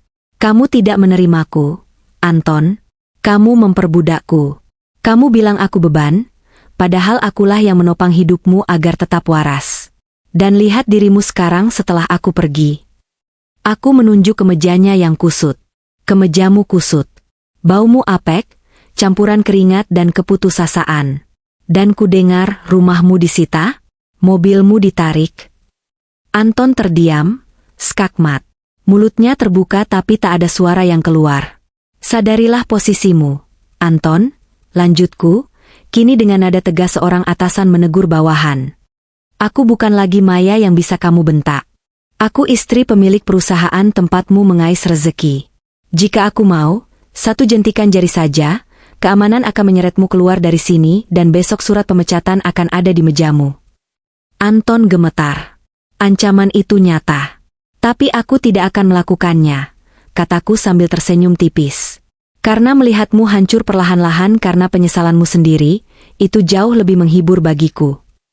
Tepat saat itu, pintu balkon terbuka lagi. Tapi bukan Adrian yang datang. Seorang wanita dengan gaun merah norak yang terlalu ketat dan belahan dada terlalu rendah masuk sambil menggandeng lengan seorang pria tua botak, salah satu rekanan supplier perusahaan. Itu Siska. Mata kami bertiga bertemu. Siska terbelalak kaget melihatku berdiri berhadap-hadapan dengan Anton. Wajah Siska langsung pucat. Dia mengenali gaunku, dia mengenali kalungku. Itu semua barang branded asli yang harganya mungkin bisa membeli harga dirinya 1000 kali lipat. Siska melepaskan gandengannya dari pria tua itu, dan menatap Anton dengan jijik. Mas Anton? Ngapain di sini? Masih ngemis-ngemis sama mantan babu? Ejek Siska, mencoba menutupi rasa mindernya dengan hinaan. Anton menoleh ke Siska, lalu kembali menatapku. Perbandingan itu terpampang nyata di depan matanya. Di kirinya, Siska. Wanita yang dia pilih karena cantik dan wangi. Kini terlihat murahan, menor, dan berganti-ganti pasangan demi uang. Di kanannya, aku. Wanita yang dia buang karena jelek dan beban. Kini berdiri tegak, anggun, dihormati, dan menjadi ratu malam ini. Siska. Panggil Anton lirih. Jangan panggil-panggil aku. Najis, sentak Siska. Lalu dia menatapku dengan tatapan iri yang membara. Maya. Jangan sombong ya. Paling juga itu barang sewaan semua. Aku tidak menjawab Siska. Aku hanya mengangkat tangan kananku, memberi isyarat pada pelayan yang lewat di dekat pintu. Mas, tolong panggilkan keamanan, kataku tenang. Ada tamu tak diundang yang membuat keributan di area VIP. Baik, Bu Maya. Pelayan itu sigap memanggil 2 petugas keamanan berbadan tegap. Apa-apaan ini? Lepasin. Siska meronta saat lengannya dipegang petugas. Pria tua yang membawanya tadi pura-pura tidak kenal dan menjauh karena malu. Anda juga, Pak, kata petugas pada Anton. Mohon tinggalkan area ini karena mengganggu kenyamanan Nyonya Adrian. Anton menatapku dengan tatapan memohon untuk terakhir kalinya. Mei, tolong. Aku berbalik badan, membelakangi mereka, menatap kembali ke arah lampu kota. Bawa mereka pergi. Mereka merusak pemandangan. Saat Anton dan Siska diseret keluar, Adrian datang membawa 2 gelas minuman baru. Dia melihat sekilas keributan itu, tapi tidak bertanya banyak. Dia tahu aku bisa menanganinya. Ada masalah? Tanya Adrian lembut, memberikan gelas padaku. Tidak ada, jawabku sambil tersenyum lega. Benar-benar lega. Hanya membuang sampah yang tertinggal. Malam itu, Anton diseret keluar dari hotel mewah itu, disaksikan oleh rekan-rekan kerjanya yang lain.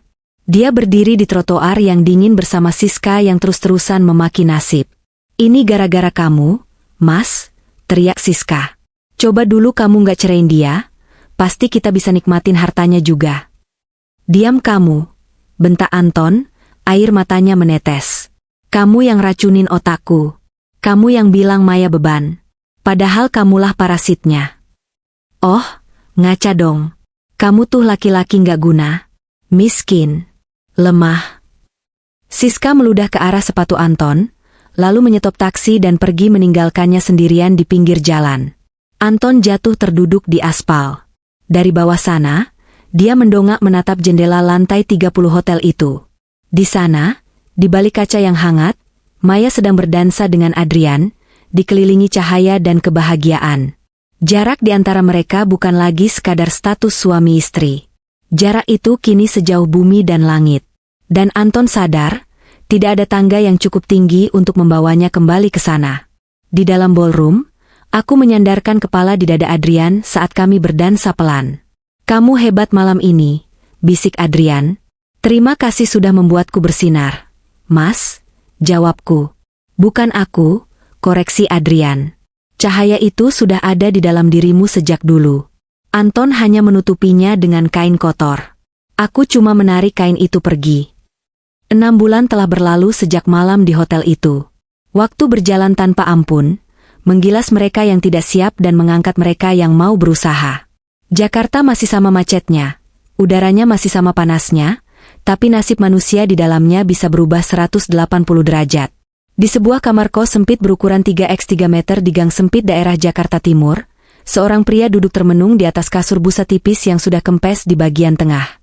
Kipas angin kecil di dinding berbunyi krek-krek menyedihkan, berusaha mengusir hawa panas yang pengap. Itu Anton.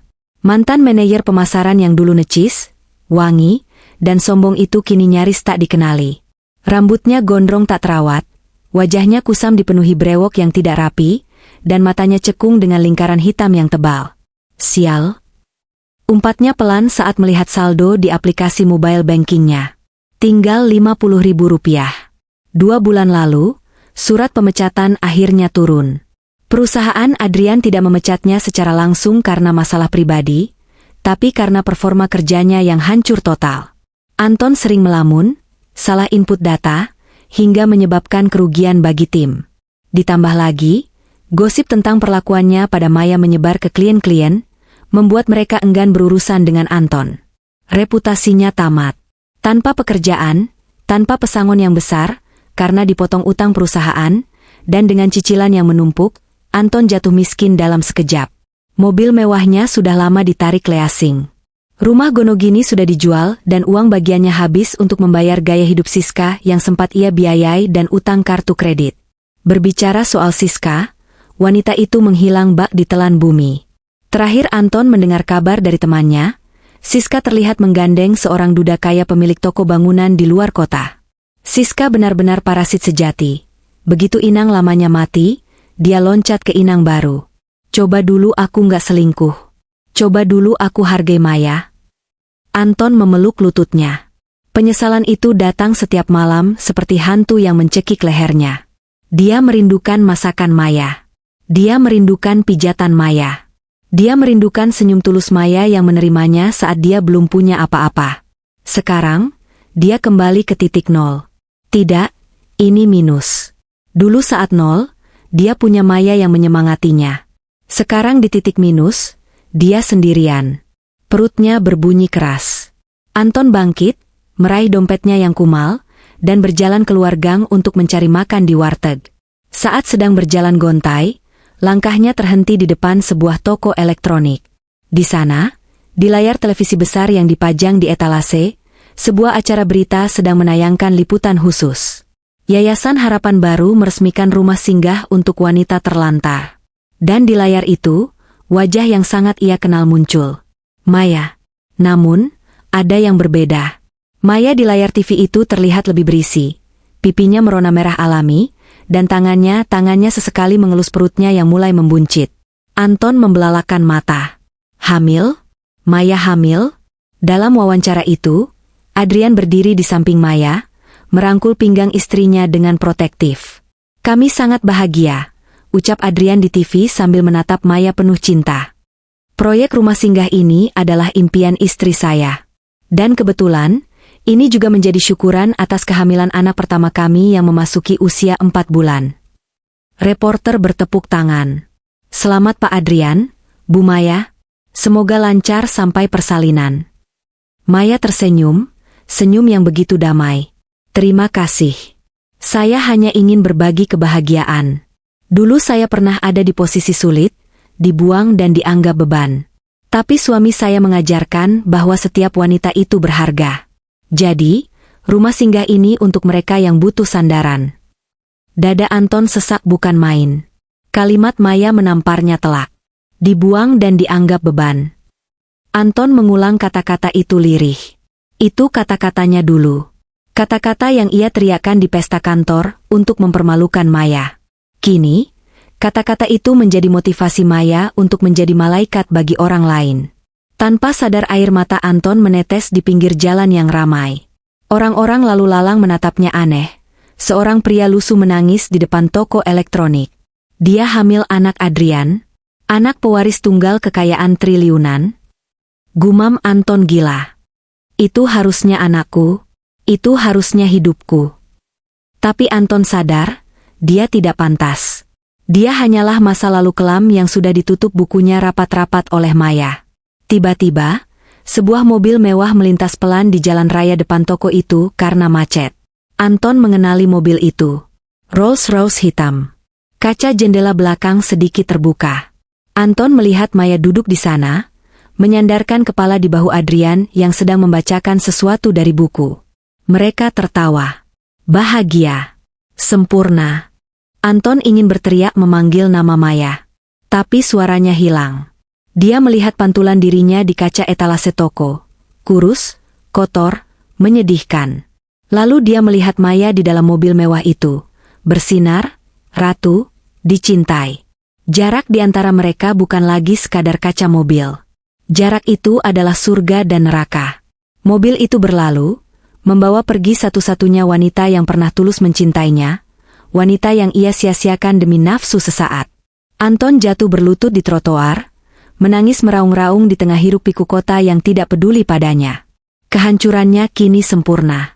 Di dalam villa yang megah. Malam itu, suasana hangat menyelimuti ruang keluarga. Aku duduk di sofa empuk dengan kaki diselonjorkan, sementara Adrian duduk di lantai, memijat kakiku yang mulai bengkak karena kehamilan. Enak, sayang? Tanya Adrian sambil mendongak menatapku. Enak banget, Mas. Kamu memang ahli pijat terbaik. Candaku sambil mengelus rambut tebalnya. Adrian tersenyum, lalu mengecup lututku. Apapun untuk ratu dan pangeran kecil di dalam sini. Dia mengelus perut buncitku dengan takjub, seolah masih tidak percaya ada kehidupan yang kami buat berdua di sana. Mas, panggilku pelan. Hom. Tadi di jalan, aku rasa aku melihat Anton. Kataku jujur. Kami berjanji tidak ada rahasia di antara kami. Tangan Adrian berhenti memijat sejenak, lalu melanjutkannya lagi dengan ritme yang tenang. Oh ya? Di mana? Di pinggir jalan, dekat toko elektronik. Dia terlihat kacau. Sangat kurus dan berantakan. Adrian menghela napas panjang. Dia pindah duduk ke sampingku di sofa, menggenggam tanganku. Itu pilihan hidupnya, Mei. Setiap keputusan ada konsekuensinya. Dia memilih membuang berlian demi batu kali, dan sekarang dia terluka karena batu itu. Itu bukan salahmu. Aku tahu, jawabku. Aku cuma kaget karena hatiku benar-benar sudah tidak merasakan apa-apa lagi. Dulu aku pikir kalau melihat dia hancur, aku akan tertawa puas. Tapi ternyata, aku cuma merasa kasihan. Kasihan sebagai sesama manusia. Adrian mencium keningku lama. Itu karena hatimu terlalu putih. Maya, kamu sudah memaafkan, meski tidak melupakan. Dan itu yang membuatmu jauh lebih tinggi derajatnya daripada dia. Balas dendam terbaik bukan dengan menghancurkan fisiknya, tapi dengan menunjukkan bahwa kamu bisa bahagia tanpanya. Dan kamu sudah melakukan itu. Aku tersenyum, menyandarkan kepala di dadanya yang bidang. Detak jantung Adrian adalah musik terindah bagiku. Terima kasih sudah memungutku malam itu, Mas, bisikku. Terima kasih sudah melihatku ketika orang lain membuang muka. Salah, koreksi Adrian lembut. Aku tidak memungutmu. Aku menemukanmu. Kamu adalah harta karun yang salah alamat. Sekarang, kamu sudah pulang. Ke rumah yang seharusnya. Kami terdiam menikmati keheningan malam. Di luar sana, bulan purnama bersinar terang, menyinari taman bunga yang dulu ditanam Ibu Adrian dan kini kurawat dengan cinta. Aku teringat perjalanan hidupku. 4 tahun yang menyakitkan bersama Anton, dihina, dianggap beban, tak berharga. Lalu badai itu datang, menghancurkan segalanya, namun justru membawaku ke pantai yang indah ini. Kini, aku bukan lagi Maya yang kucel. Aku bukan lagi Maya yang bodoh. Aku adalah Maya, istri dari Adrian, ibu dari calon anak kami, dan wanita yang mandiri. Pelakor itu, Siska, mungkin sempat menang sesaat, tapi dia kalah dalam perang jangka panjang. Suami yang berkhianat, Anton, kini hancur dalam penyesalan abadi. Aku mengelus perutku, merasakan tendangan kecil dari dalam. Nak, batinku. Nanti kalau kamu lahir, ibu akan ajarkan satu hal penting. Hormati wanitamu, hargai pasanganmu. Jangan pernah menyia-nyiakan ketulusan, karena karma itu punya alamat yang lengkap dan tidak pernah salah kirim. Adrian mematikan lampu utama, menyisakan lampu tidur yang remang. Ayo tidur, Bumil. Besok kita harus cek kandungan lagi. Siap, bos, jawabku. Aku memejamkan mata dengan senyum tersungging di bibir. Kisah sedihku sudah tamat di bab sebelumnya. Kini, aku sedang menulis buku baru. Buku tentang cinta, harga diri, dan kebahagiaan yang abadi. Dan di luar sana, di bawah langit yang sama, Anton meringkuk kedinginan di kamar kosnya, memeluk bayangan masa lalu yang tak akan pernah kembali. Keadilan Tuhan telah ditegakkan dengan cara yang paling elegan.